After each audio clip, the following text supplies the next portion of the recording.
right now on 5 on your side at 10. Tonight, a winter storm bearing down as the bi-state battles a shortage of plow drivers. Can we actually get it off the pavement before it, is completely frozen? And a stolen car carrying precious cargo. A local woman's search to find her service dog. But first tonight, a wind whip whiteout will impact parts of Missouri and Illinois overnight Thursday into Friday. What we are preparing for around St. Louis. It's a cool night, and if you're dreaming of a white Christmas, you might just be in luck. Good evening, I'm Mike Bush. And I'm Ann Allred. Winter weather is headed our way. Weather First Chief Meteorologist Scott Connell is here to tell us about the big changes coming our way as well. Scott. And those changes include a blast of Arctic air following a bit of snow across the bi-state area. It is going to be complicated here by later Thursday into Thursday night. Right now, over at the Missouri Botanical Garden, the Garden Glow wrapping up for the evening, but you can still use your tickets, by the way. Again, if you have them for Thursday and Friday, they're letting you use them for the next couple of nights, which would be a good thing. We still have some clouds around St. Louis. There's a little snow farther to our north, but nothing really exciting here. And then we look to the west and the northwest. Our energy for this next system, it's moving out of Alaska, heading towards the Pacific Northwest, and it's going to head our way. And with it, it brings these brutally cold temperatures that you see up in Canada, which are 20 to 30 degrees below zero. Now, we'll have wind chills that cold, but our temperatures won't be that cold. Winter storm watches are in effect for areas north of St. Louis, but that area is pretty expansive. Breaking St. Louis's storm timeline down, we have weather alert days for Thursday, Friday, and Saturday. Travel-wise, Thursday afternoon into Friday morning is likely to be the worst of it locally. We're worried about a flash freeze Thursday afternoon into Thursday evening as temperatures drop from above freezing just before lunchtime to around 10 degrees by 6 p.m. We'll look at this in further detail and talk about amounts of snowfall and those probabilities in a few minutes, Mike. All right, Scott, thanks. The winter weather uncertainty is causing some headaches for IDOT and MoDOT as they try to make plans to keep the roads safe. 5 on your side's Laura Barczewski is live in East St. Louis, where preparations for the storm have already started. Laura. Mike and Ann, IDOT tells me their plans to fight this winter storm have changed 3 times today already, but they're doing their best to get ready as much as possible. The Illinois Department of Transportation says the unpredictable wintry weather is nothing new, but combine that with a holiday weekend and it could be a recipe for disaster. So now it will be a race on how well the pavements will drain relative to how cold it gets. Joe Monroe with IDOT in the Metro East says a flash freeze could be a very dangerous situation. That's the type of thing where you would be driving along 1 minute, then all of a sudden it snaps. And they probably won't be able to pre-treat the roads if the storm continues in that direction. That would be one time where I would actually advise people, you need to think about sitting tight for a while and letting us get 2 rounds. A round for us is normally 2 to 3 hours, so if we can get trucks through the area twice after something flash freezes, normally it's much more safe to drive. IDOT says they've prepared all of their equipment and have plenty of salt and brine for whatever this winter storm brings. But staffing is still an issue, even though it's improved a little. It's just been very difficult to get the numbers we need. So again, that kind of feeds into how quickly we can make rounds. It's also a good time to prepare your own vehicle, just as IDOT did. Check your oil, your windshield washer fluid, and most importantly, your battery. One of the things you can do is if your battery is 3 years old or so, go have it tested. That way you can replace it preemptively rather than have it die on you when you're out. MoDOT says that they've been working on their plan and plan to release that later this week. In November, when we last checked on MoDOT staffing shortages, they still were pretty significant and hadn't changed since October. Reporting live in the Metro East, Laura Barczewski, 5 on your side. You can get the Weather First forecast sent straight to your phone. Just text the word weather to 314-425-5355. A St. Louis woman is heartsick. Over the weekend, thieves stole her Jeep with her beloved service dog inside. Our Robert Townsend's here now with the owner's passionate plea to the canine crooks. Robert. And Mary Ann Shelton says right now her life is seemingly at a standstill. She just wants her Annie back in her arms. Ever since she first laid eyes on this chocolate Labrador puppy, I just knew she was the one. Marianne Shelton just had to have her. She was smart and she just had a little determination to it. That was 7 years ago. It was just something about her that said, look at me. I can do it. She and Annie developed a special bond. Annie became Marianne's beloved four-legged family member and service dog because her mom has many physical challenges. We take one step at a time, and she knows she takes just one step. You depend on her. Right, I mean, to get up. But now, just days before Christmas, there's no words to describe it. Marianne's heart is heavy. That's because early Saturday morning, she was outside her home, warming up her car near Cook and Pendleton in North St. Louis, getting ready to take her son to work. And just went up the steps. I mean, it was that quick. Two thieves walked down the street and hopped in her 2014 Jeep Grand Cherokee Laredo. Her Annie was on the back seat. One that was hopping into the passenger seat stared right at me. The frantic owner pleaded for her pooch. And I just begged him. I said, please don't, don't take her. The cruel canine crooks stole her service dog that was still wearing a harness. I haven't been able to sleep. I can't really eat anything because I'm so worried about where is she okay, or had they hurt her? Really sad. Dan Shelton ran after the thieves, searched their neighborhood and called animal rescue teams, but so far, no sign of Annie. I'm more frustrated that these people haven't just done the right thing. Please bring her home, drop her off someplace. A Good Samaritan is stepping in. He contacted the family and is now offering a $500 reward for Annie's safe return. Of course, I'll keep you posted. Thank you, Robert. Police say in the past 180 days, so 6 months period there have been more than 5,300 car thefts reported in St. Louis. 198 of those cars were left running. Police want to remind drivers, never leave your car unattended while it's running and you're warming it up. In just a few weeks, the first openly transgender woman in the U.S. is scheduled to be executed. Amber McLaughlin raped and stabbed her ex-girlfriend, old Beverly Gunther, back in 2003. Now she is asking for her life to be spared. McLaughlin was convicted of murder. A jury couldn't decide on death or a life sentence, so the judge stepped in. McLaughlin's attorneys will be meeting at Governor Mike Parson's office tomorrow asking for clemency. Advocates like Missourians for Alternatives to the Death Penalty hope it's granted. We always give our condolences to the victim's family. Mrs. Beverly Gunther, her family misses her to this day, and we definitely send out all of our condolences to her and her loved ones. But we also have to understand that death does not solve anything. McLaughlin will get baptized on Tuesday. She's scheduled to be executed on January 3rd. A Tower Grove South store owner who was attacked earlier this year has now died from his injuries. Nak Ho Kim was the owner of Wutu Fashion on Bamberger. In February, he was hurt during an armed robbery. The medical examiner's office ruled his death a homicide due to complications from severe blunt force trauma. No arrests have been made in this case. Anyone with information, please call Crime Stoppers 866-371-TIPS. The parting message tonight from the House January 6th committee reads like a criminal indictment. 4 criminal charges against former President Trump and others. The committee says they have sufficient evidence that the former president be prosecuted for 4 different crimes: obstruction of an official proceeding, conspiracy to defraud the United States, conspiracy to make a false statement, and inciting or assisting an insurrection. Every president in our history has defended this orderly transfer of authority, except one. January 6th, 2021 was the first time one American president refused his constitutional duty to transfer power peacefully to the next. The committee reviewed more than 1 million pages of records and did interviews with more than 1,200 witnesses, but their criminal referrals carry no legal weight. Any charging decisions still fall to the Justice Department. In a radio interview today, former President Trump called the committee a kangaroo court.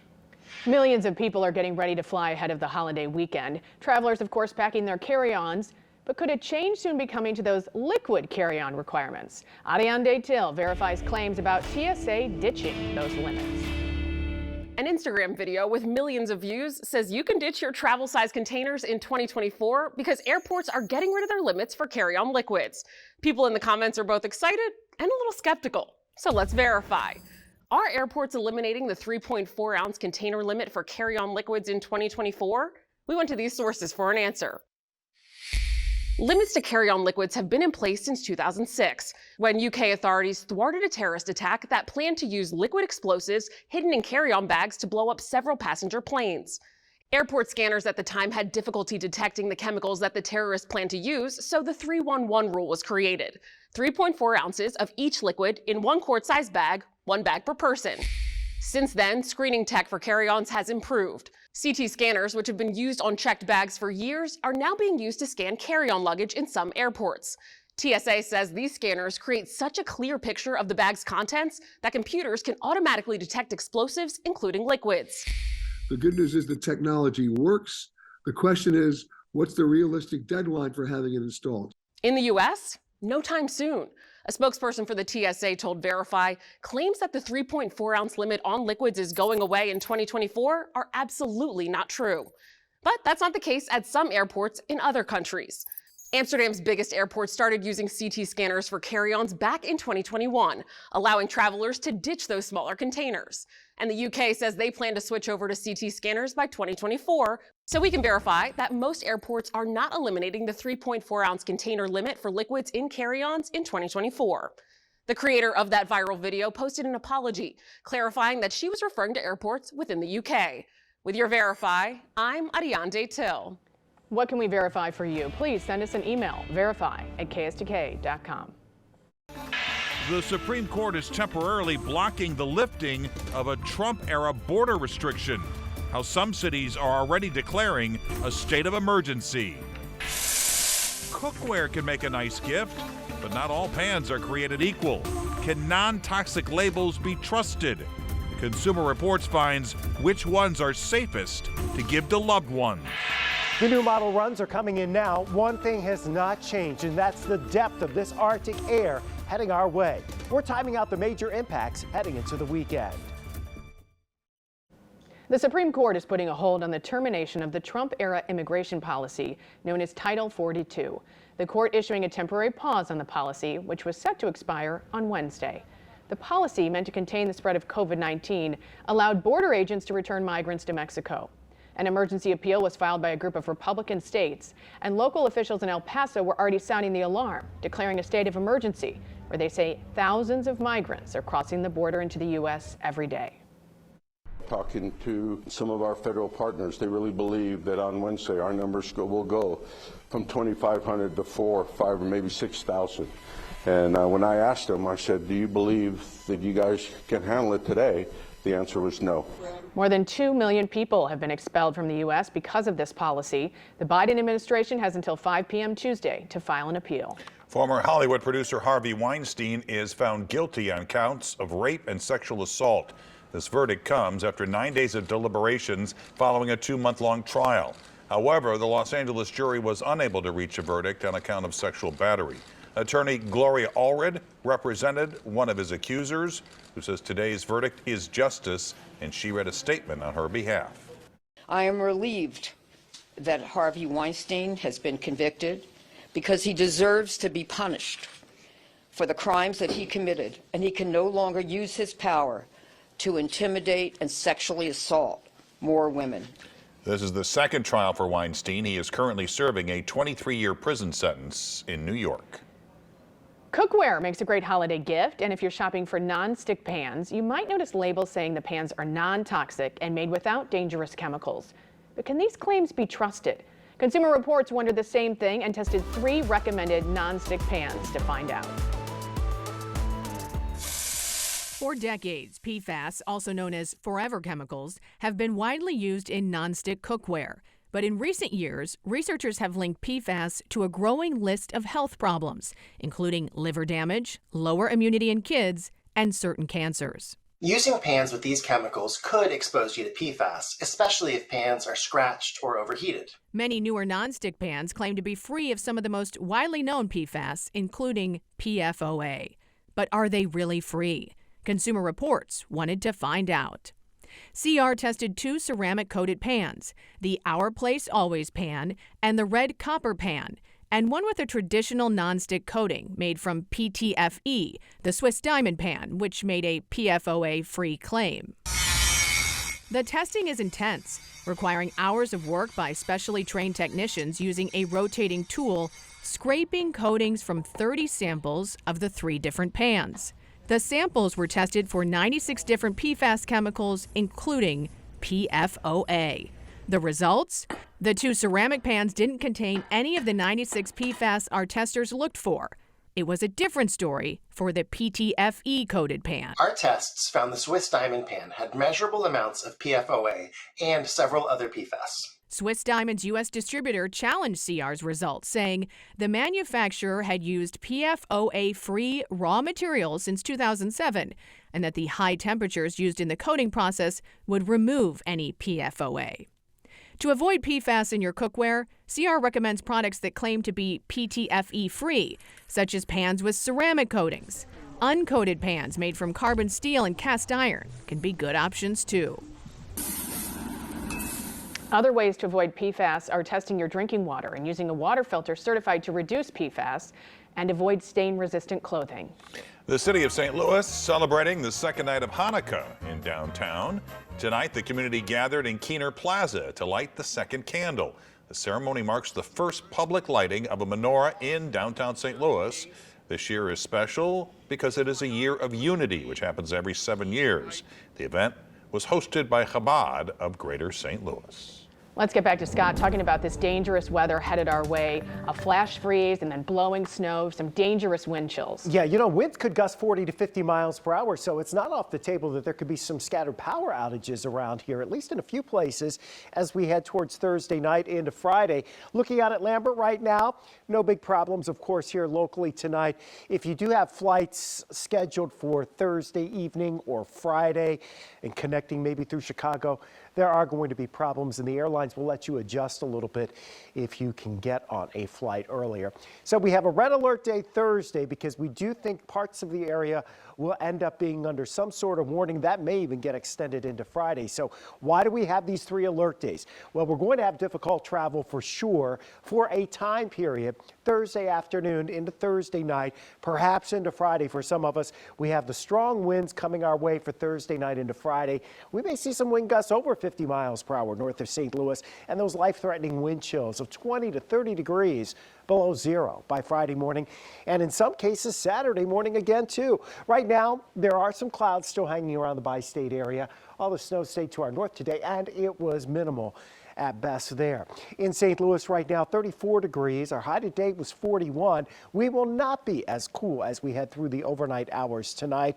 We'll be in the mid-20s in the coldest spots to around 30 degrees in town. Clouds will try to break up a little bit. Here we are Wednesday evening. Tomorrow there's no weather problems. During the day Wednesday there's no weather problems, at least not here. It's all to our north and west. It's along this Arctic front that's going to be plowing in across the plains. As it moves in, it may be warm enough early on Thursday where we get a little bit of rain before that cold air starts sliding in. That cold air comes through around lunchtime, maybe a little before, maybe a little after in your backyard.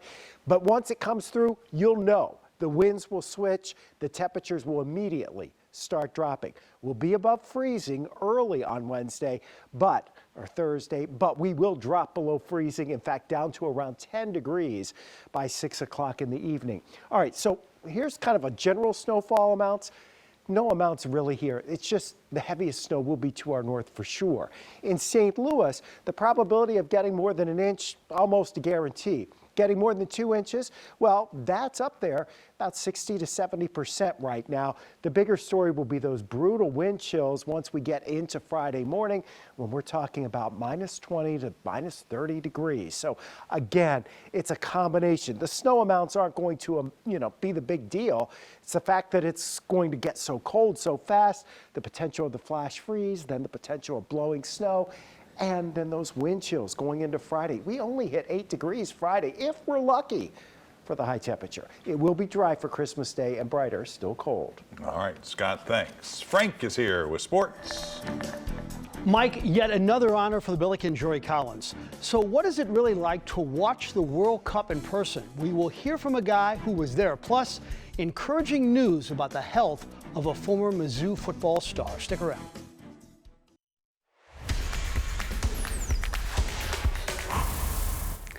The Blues won't return from this road trip till Christmas Eve, and the holiday season will be a little nicer if they return with a gaudy win streak. They began the night in Vancouver, winners of 3 games in a row, and the Blues began this game by killing back-to-back penalties. That didn't happen early in the season. Jordan Binnington looked sharp. The Blues then went on the power play, and Braden Shem had a great opportunity but hit the crossbar, so right now we are scoreless after 1. Former All-Star baseball player Andy Van Slyke told me today he's never watched soccer before. He then became addicted to the World Cup, and now he wants to watch our MLS team in town play. Yesterday's World Cup got a whole lot of people interested in soccer. Take a look at 79-year-old John Cusimano, no relation. You see all these scarves? John bought them all because he's been to 9 World Cups. He just got back from Qatar. He takes his family there because A, he's in love with the sport, and B, for the total family experience. It gets your heart pumping. My son and I are hugging each other when we scored. The pride, the fun of sharing a goal or a win. It's as good as it gets, Frank. The Rams brought torpedo heaters to Green Bay, thermal underwear, and electric hand muffs. The wind chill, 3 degrees. It was the frozen tundra. Didn't bother the Packers. Watch A.J. Dillon. He just refuses to go down. He plows into the end zone. And in the third, Aaron Rodgers hooks up with Aaron Jones. Packers win it 24-12. The Rams are now 4-10. Isn't that a shame? First round of the Chaminade Tourney, the host facing St. Mary's. Nathaniel Daniels with the 3-pointer. Chaminade is going to take the early lead. St. Mary's has Yuri Collins' little brother, Zaire. And watch this layup. This sophomore is sensational. He's averaging 27 a game. Colin Perry misses the layup. He will get his own rebound and the bucket, and Chaminade wins 79-37. Speaking of Yuri Collins, today the Atlantic 10 Conference named him the Player of the Week. He had 17 points in the win over Drake. And get this, he had 9 assists with just 1 turnover. He plays the whole game, 1 turnover. Mike Bush dropped his Pop-Tart this morning, going to the kitchen table, and Claudia wasn't even guarding him. Yuri leads the country in assists at 10 per game. SLU will face SIU Edwardsville on Wednesday night. So behind me is my friend Demetrius Johnson. The former Mizzou star spent 5 years in the NFL. He has spent the rest of his life in our town helping others with his foundation. He gave out over 3,000 turkeys this year.